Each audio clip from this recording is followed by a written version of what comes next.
చర్యలు తీసుకోవాలి. సింగరేణిని యొక్క దండుపాలెం ముఠా దగ్గర నుంచి తప్పించాలి. ఇది మా భారత రాష్ట్ర సమితి యొక్క డిమాండ్. కాబట్టి దయచేసి ఇప్పుడు 11 గంటలుగా ప్రశ్నలేం లేకుండా ఉన్న ప్రశ్ననే తిప్పివేస్తూ ఊరికే మజాక్ చేస్తూ పైన ఈ అధికారులు కానీ ఎవరైతే పోలీస్ అధికారులు ఉన్నారో వారు కూడా గుర్తించాలి. చట్టపరంగా వారు దాటి చట్టానికి భిన్నంగా చట్టం యొక్క పరిధులు దాటి ఇలా మా బీఆర్ఎస్ పార్టీ నాయకులు కానీ ముఖ్య నాయకుల మీద ఈ విధంగా చేసినట్లయితే ఖచ్చితంగా వారి మీద కూడా చర్యలు తీసుకోవడానికి వచ్చే ప్రభుత్వం సిద్ధపడుతుంది. కాబట్టి జాగ్రత్తగా ఉండండి. అనవసరంగా ఇలా ప్రభుత్వంలో ఉండే నాయకుల యొక్క కళ్ళలో ఆనందం కోసం మీరు ప్రయత్నం చేస్తే మాత్రం మీరు రేపొద్దున మీరు బాధ్యులవుతారు.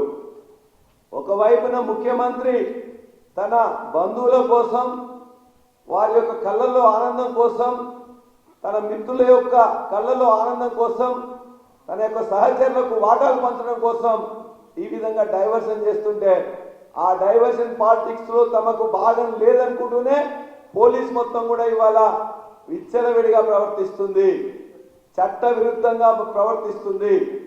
చట్టానికి భిన్నంగా ఇవాళ ఇష్టం వచ్చినట్టు స్టేట్మెంట్ ఇస్తున్నారు, జర్నలిస్టులను ఇతరులను బెదిరిస్తున్నారు, అనేక అక్రమ కేసులు పెడుతున్నారు.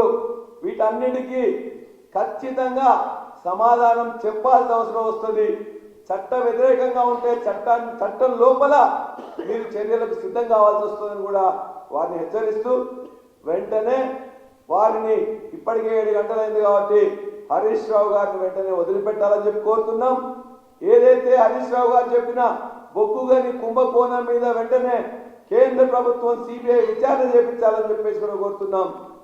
సిట్టు కూడా నీకు ఒకవేళ దమ్ముంటే, ధైర్యం ఉంటే, నీతి ఉంటే, నిజాయితీ ఉంటే ఈ ప్రభుత్వం కూడా సింగరేణిని లూటీ చేస్తున్న ఈ దండుపాలెం ముఠా మీద కూడా సిట్టు వేయాలని చెప్పేసి కూడా మేము కోరుతున్నాం. జై తెలంగాణ, జై కేసీఆర్.